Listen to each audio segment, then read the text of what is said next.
Welcome, ladies and gentlemen, to the Carolina Conversation. I'm your host, Shammond Williams, and today we're doing a special podcast. But I want to introduce my partner for today is my producer, the gentleman that helps put this thing together each and every show, Tim Leonard. Welcome, Tim.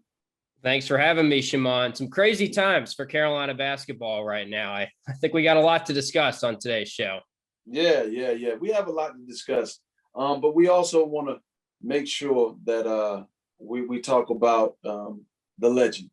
And so, for those who don't know, this past week, Coach Roy Williams, decided to resign from the head coaching position at the University of North Carolina after 18 years, and it was a bittersweet moment, I must say, a bittersweet moment.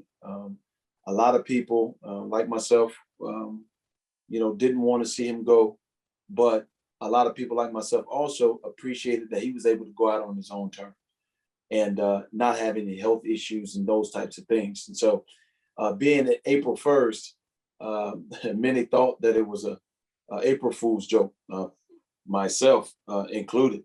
Once I saw it on the text stream, I thought it was April Fool's joke. I said, "Hey, gentlemen, be mindful that today is April Fool's." But as I looked and see who sent the text, it was Kendall Marshall. I said, "Now Kendall Marshall isn't this playful." And so, with that being said, it made me really consider, what was going on and what he had written. And so, I myself had a chance to, drop everything that I was doing and get on the road to get to Chapel Hill to be there for his press conference. Now, I'll tell you, for myself, this is the second time that I've been in this environment. It first being with Coach Smith, and he resigning at the beginning of my senior year. And at that time, as a senior in college and playing for Coach Smith and having him resign, I really did not understand the magnitude of someone of his caliber stepping away from the game and stepping away from the University of North Carolina. I just knew that it was my coach. It was a person that I loved, and he was going to be missed by so many because he was held in high regard. And so now here, many moons later at my age, when Coach Williams decided to step down, I really understood the magnitude of it. I understood that, this is a legend, and he's choosing to step away from the University of North Carolina, but more importantly, basketball. And so for myself, there was no possible way that I could not be there to support his decision. There was no way that I could not be there to show my appreciation for what Roy Williams has been for the University of North Carolina and been for myself. And so, with that being said, I knew that I must be there, and I must show my appreciation for everything that he's done, not just for myself and not for just what the institution, but what he's represented as a person, and how he represented our program, and that's extremely difficult. He learned from the best in Coach Smith, and every day that he was on that job, he wanted to do what he felt like was important for Coach Smith. And so, with that being said, even though a lot of times people can critique you and those types of things, they're going to critique what you do all the time. The one thing that I felt like it was important for him to know was that not only Shammond Williams, care and love everything that you stand for and what you've done, but I felt like I represented my era of basketball as well, Coach Smith era. And so, I was just, it affected me more than I thought it would affect me, because as I drove those 3 hours, I began to reflect and say, you know what? This is the end of an era. This is the end of a great era in basketball, but more importantly in the North Carolina basketball program. I mean, this has been a great era. I mean, you look at all his accomplishments. I mean, he won 3 national championships. I mean, he's won numerous ACC tournament championships. You know, he's helped many. I mean, I think I would go on the record to say that he has 100% graduation rate. You know, other than the guys that left early to go pro, which they're probably still getting their trying to get their degree.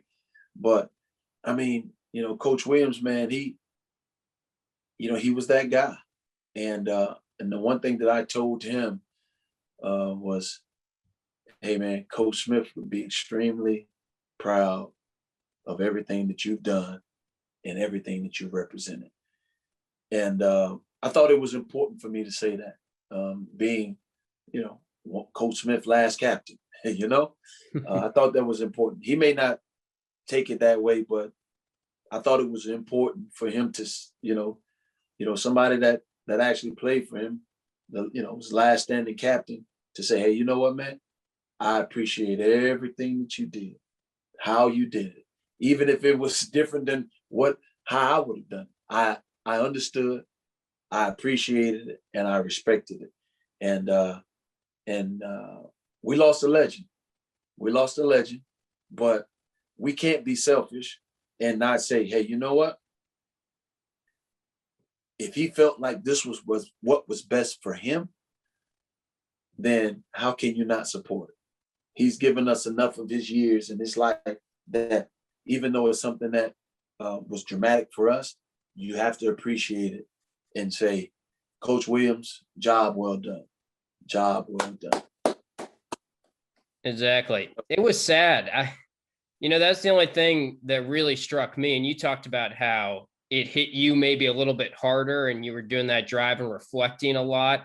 To me, just as a fan, it was sad to hear him up there taking a lot of the blame for the past couple of years. And I almost just wanted to cut him off and be like, Coach, you've given us 3 national titles. I think it's 9 Final Four since he's been there. But it also is so true to who he is. And he's a humble guy. And it was kind of in a weird way, a poetic way for him to go out saying, Dean Smith was better than me. He taught me everything, and I never lived up to his billing. When in reality, I think the whole Carolina fan base owes him a lot of debt, obviously. Oh, there's no question about it. There's no question about it. I think what people have to understand is that we all have our time. And it's what you do with your time and your opportunity. And he did an awesome job with his time and his opportunity. And no one can be, everybody has to understand that, Roy is, he's Roy. You know what I mean? Like, it's kind of like being in the barbershop. I always tell guys, I said, listen, I sit here and debate with you guys. I said, because you're my friends. I said, and you see me and you know me. I said, so I'm really not Shammond Williams to you guys. I said, but make no mistakes. When I leave this environment and I'm somewhere else, I said, people know that I'm Shammond Williams and they hold me in high regard. I said, so make no mistakes. Usually I do this because you're my friend, but in my circles, my friends wouldn't allow you to talk. And I use that reference as in saying, I'm around Coach Williams so much, and I've been around him so much that you really kind of take it for granted. Like, this is Roy Williams, man. You know what I mean? Like, this is I walk in, hey, Coach, what's going on, man? How you doing, Shammond? He might say, Shammond D, you know what I mean? Like, this is a legend. You know what I mean? Like, he's the godfather to us, but to most, he's on Mount Rushmore. You know what I mean? So, like I said, that drive helped me reflect because I was able to take him out of the position of being the head coach at North Carolina. And then I began to say, hey, you know what, man, this was a legend that I was interacting with every day.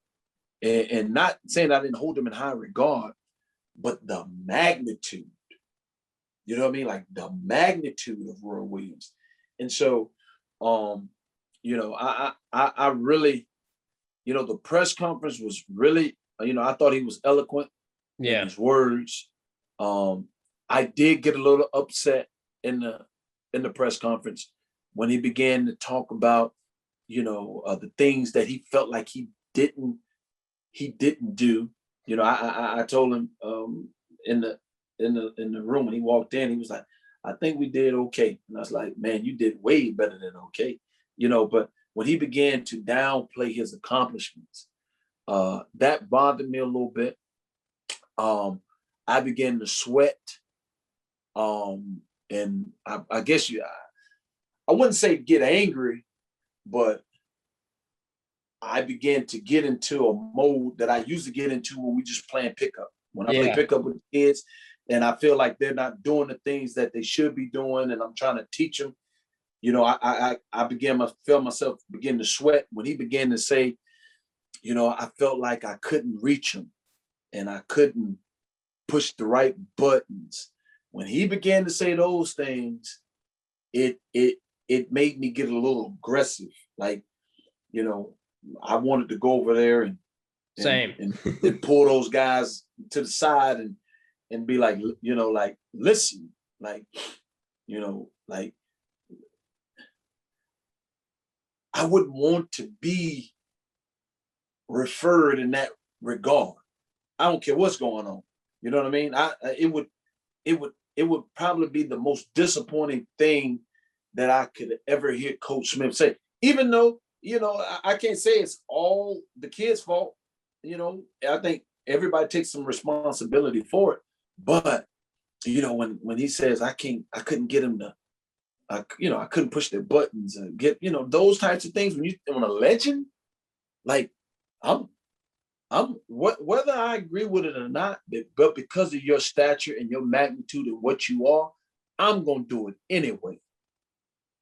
You know what I mean? Like I'm gonna do it anyway because you're Roy Williams. You've earned the right for me to run through that wall. And so that I have to be remiss if I didn't say that part. That part almost had me out of character a little bit.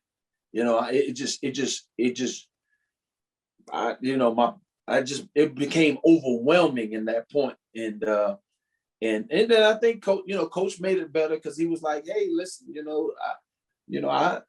he accepted some responsibility in that and so on and so forth. But just the competitor in me, just being the North Carolina guy, and how I love our program and love Coach Williams, it just bothered me in that point.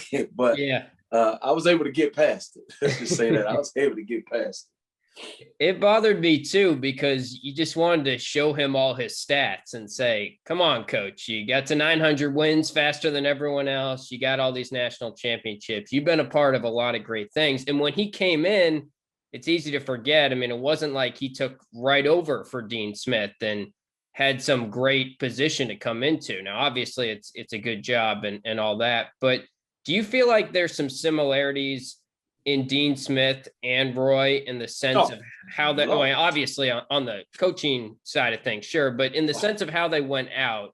Because I know you were very close to when Dean Smith went out, and it seems like hearing stories of that, he showed a lot of humility in that experience as well. And I remember Steve Kirshner was on this podcast and he was like, all right, yeah, I'm retiring. He went up to Kirshner and said that. And he was like, no, coach, we need to get a press conference. Like, you're Dean Smith. We need to do this right. And I'm not sure exactly how it went down with Roy, but the way that he got up there and was like, I feel like I did okay.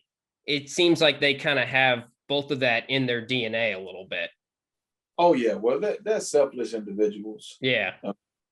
Of course, they want to succeed in building young men. And if that allows you to have a great program, then so be it. They do have that in in common. Also, I think it was great that Coach Williams was able to step away on his own terms as well. Yeah. And I think that's where both of them have some similarities. Um, and it'll be interesting to see how Coach Williams handles himself after, now that he's resigned. Will he be at the Smith Center every day like Coach Smith was? that that'll be interesting in itself. And so, it's like I said, for me it was bittersweet, and I didn't want to do anything over the weekend because I wanted to make sure that I was able to um, get all my thoughts together and make sure I could have a podcast to where I could give Coach Williams the best flowers that he's ever gotten. It meant so much to me that I put back on my Carolina practice. Yeah. This is what I had on when Coach Smith retired.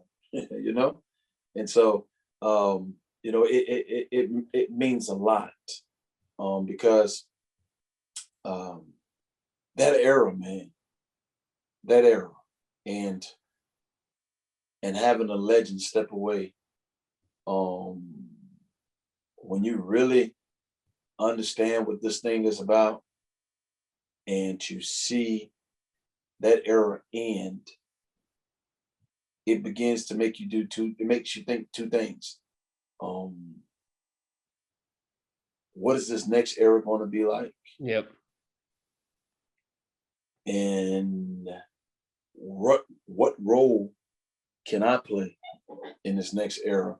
And when I say what role can I play, can I be more of a conduit than I've been? Can I begin to teach guys the things that they need to know so this program can continue being what it is? Can I take the things that I've learned from Coach Smith, the things that I've watched and learned from Coach Williams? Can I take those two eras and combine them and make something and do something that's on par with what they're doing and what they've done? And so for me, it's challenging. It's challenging, but I'm appreciative that I was able to be around, legends, and the one thing that I told Coach Williams after it was all over, we were upstairs, and he, like you said, he kept downplaying his accomplishments. I told him just like this, and if anybody think I'm lying, you can tell Coach, you can ask him. I said, Coach Williams, I've never asked you to do anything for me, but I asked you to do one thing. He said, what is that? I said, you make sure that, I said, now you're not the head coach of University of North Carolina anymore, so you don't have to be so modest. I said, so the next time that I hear you downplaying your accomplishments or what you've done, then there's going to be an issue between you and I. And I said, you and I, we've never really had any issues, but me being 46 now, and I'm a man in my own right as well, with a family and children. So I can speak punctually and I can mean exactly what I say. If I see you or hear about you being modest, you and I are going to have a big problem. And I said, the one thing that I most definitely want you to begin to say was, I wasn't okay, I was great. And he just smiled and shook his head. I said, remember, I don't want okay, I don't want good. I want you to say that I was great. And the reason why it's important, and for him, maybe he doesn't understand this, but for me, somebody like myself, it makes me strive. It makes me strive to not want to be average. I've never wanted to be average at anything. And so if he feels like he was good, then if I'm in a position where I'm a head coach somewhere, then I can say, well, Coach Williams was just good, so it's okay for me to be good. No, man. No, you were great. And so your standard, I have to exemplify your standard. Why? Because it was Coach Smith, then it was Coach Guthridge, then it was Matt Doherty, then it was you. Like everybody was striving for greatness.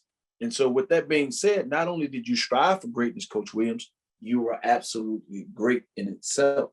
And so I think it's important that people understand that, right, wrong, and indifferent, the man was great.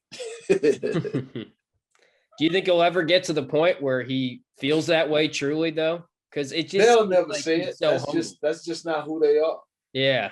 That's just not who they are. Or maybe, when, sometimes they get to joshing around, he may say it or something like that, but I don't think that you'll never see him doing an interview and say that he was great. No, it'll have to be in the confines of all of us being around. And I mean, it had to be that environment where it's Phil and Al Wood and those guys he come with, what I mean? They might be poking at each other and so on and so forth. The one thing that I will say is when we were upstairs after the ceremony, man, he looked so, he looked so relieved. Like, Yeah. you know what I mean? He was just such a cool dude. You know what I mean? He was just such a cool dude. I don't know the best way to describe it, but he was just cool. You know what I mean? And it was awesome. I just sat back and looked at him for a while, and he was talking to Coach Ford, he was talking to Al, he was talking to his partners, and he was just, he just had a different type of move, man. And it was really great to see him in that regard, because it seemed as if, he had just kind of let his hair down. You know what I mean? It had to be a weight off his shoulders. He talked about how he was at Augusta National, I think, a couple days before playing golf, and all he could think about was, am I going to retire? And what am I going to tell to my kids? And he was not sleeping great in the press conference. So I'd imagine it was really weighing on him a lot. Take us kind of to the press conference, if you will. Like, I know he shouted out a couple players that were there, but who was there? Who did you see? And what was just kind of the vibe amongst the entire Carolina family that showed up there? Well, Marvin was there, Wes Miller, Jackie Manuel, Tyler Zeller, Tyler Hansborough. Mm-hmm.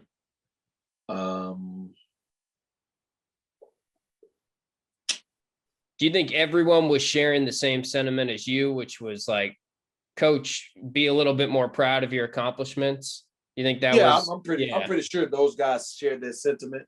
But I also think that those guys too, never experiencing that, they didn't know how that thing was going to be. You know what I mean?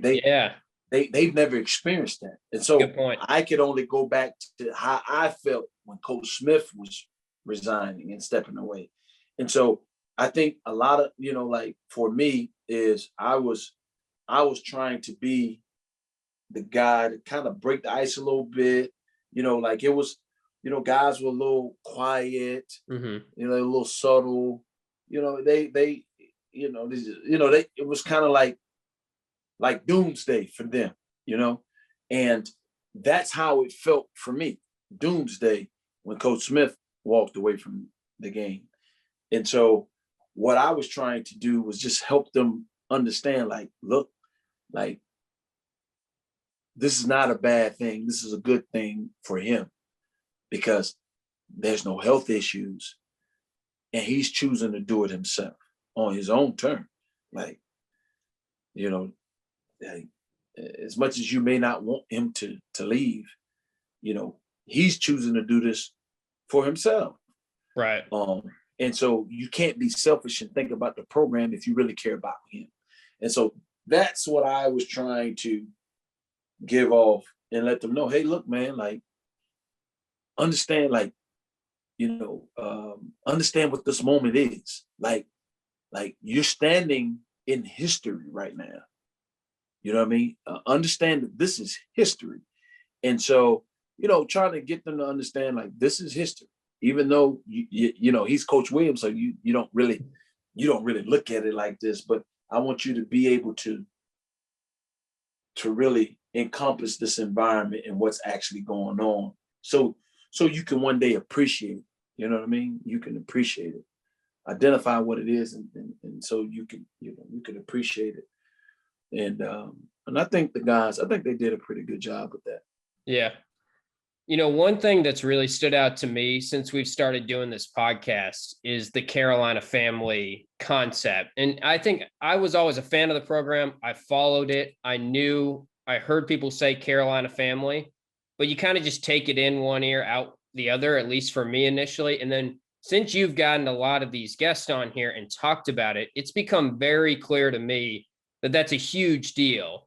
And we don't necessarily have to talk about coaching candidates or any of that stuff. I think this is really about Roy, this specific podcast. But just Right. to you, how important is it that the coaching staff continues kind of in that Carolina family mold? And can you kind of speak to just what the Carolina family means to the players a little bit?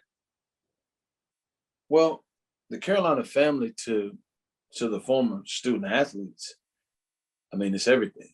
Yeah. I mean, everything that we try to do, everything, like everything in basketball with Shammond Williams is about the Carolina family. Guys will tell you, I see Larry Brown on the road with recruiting. If he's standing up, I'll go get a chair or give him my chair. You know what I mean? Like, if, just last week, AAU event, Jeff McInnes is coaching this team. I walk in the gym, I sit down and I watch Jeff coach. That's my backcourt partner. Ed Guest's son is playing in a tournament. I'm around. Ed may not be there, but I walk in, I see his son, I sit down and I watch his son play. It's everything. It's more than basketball. And the reason why it's so important to us, because there's rules and there's unwritten rules of how things are handled. If you notice, every conversation that I had with most student athletes, former players, there was commonality in how things went at the University of North Carolina. Just even if you just as superficial as pickup games. Think about how many guys that came on here and said, my freshman year, I don't even know if I got to play in the pickup games. I had to go over to the side court. Right. Those types of things is entrenched in who we are, because it builds a certain type of character. It builds a certain type of understanding that this thing is bigger than you, and people have sacrificed a great deal for you to be in this position. And so that story has to be told. That story needs to be shown so they understand the magnitude of it. It's bigger than just going to the University of North Carolina and putting that jersey on. There's a lot of responsibility that comes along with it. I think back to the EYBL when Armando and Cole were there, because they had previously played in the EYBL and they were there just as freshmen going to the University of North Carolina, and there were Carolina fans out there asking for autographs and things like that, from myself and other guys that were there, maybe Rashid and Jerry. And so, I went to those guys and like, look, come here.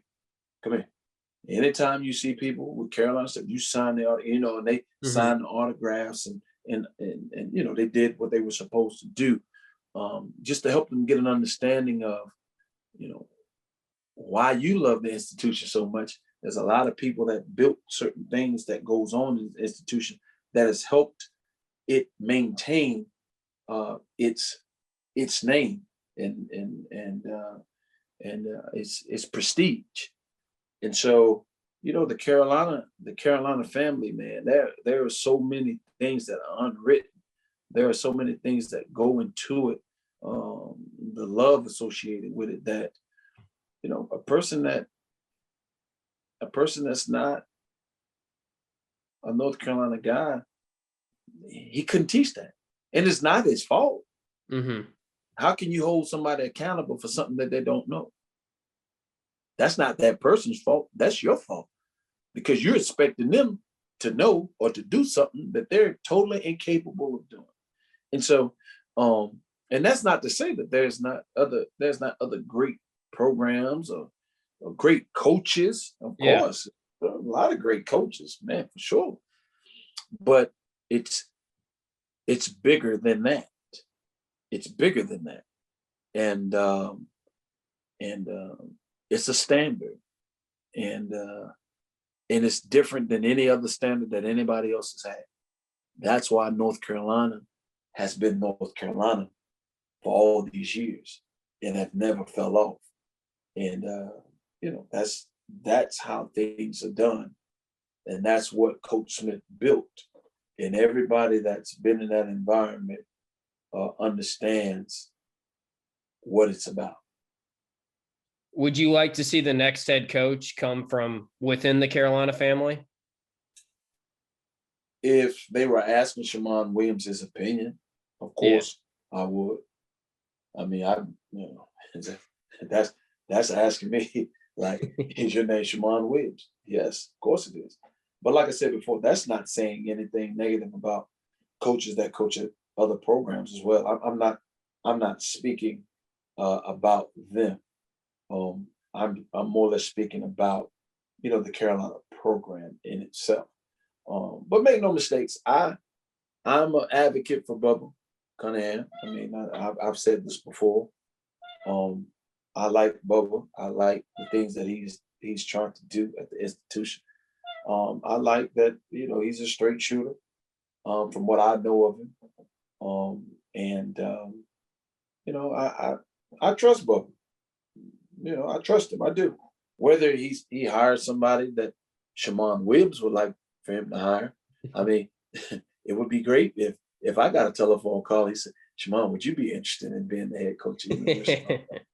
I mean, I'll probably run out the house and be straight on 85 as fast as I can, and Yeah. people would be like, "Is that Shammond Williams running up 85? Why is he doing cartwheels in his front Yeah, yard? why is he running?"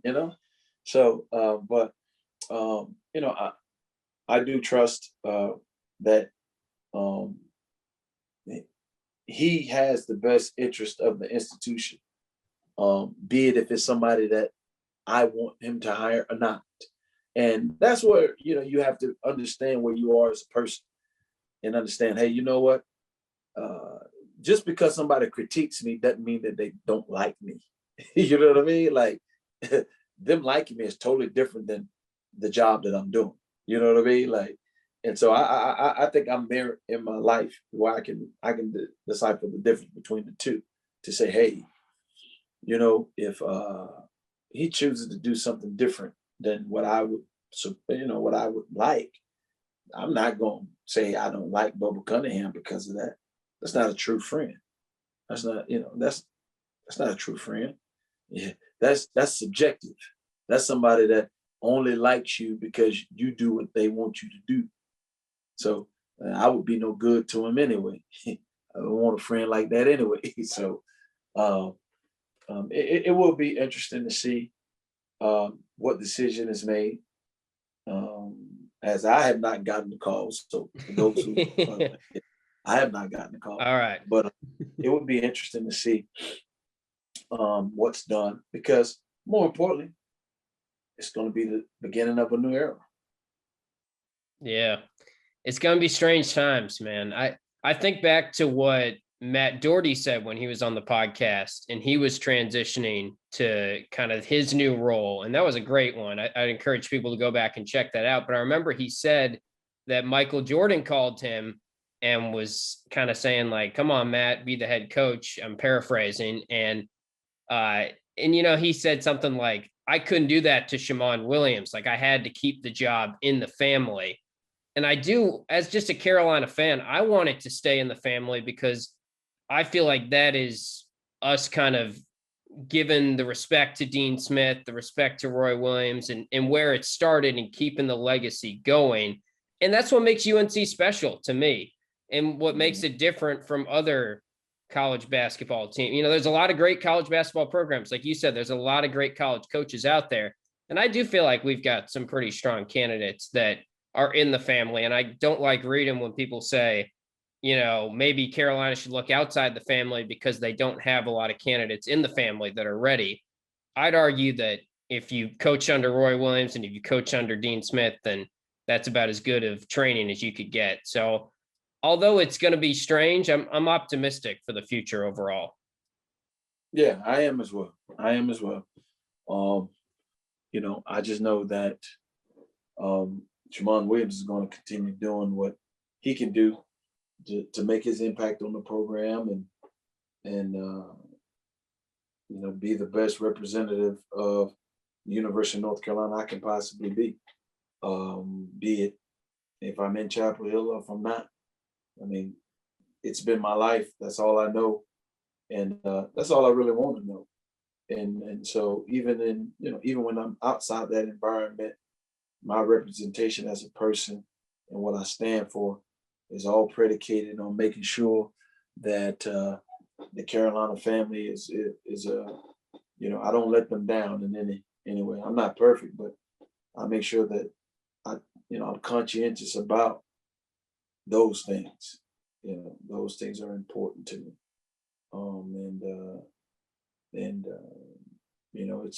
It's a responsibility that we wear, and I've always worn, and it's just it's something like Coach Williams has always did. He Mhm. always he always wore that North Carolina, even when he was at Kansas. He knew that he was representing the University of North Carolina and Coach Smith. And so a lot of times when you're at certain points and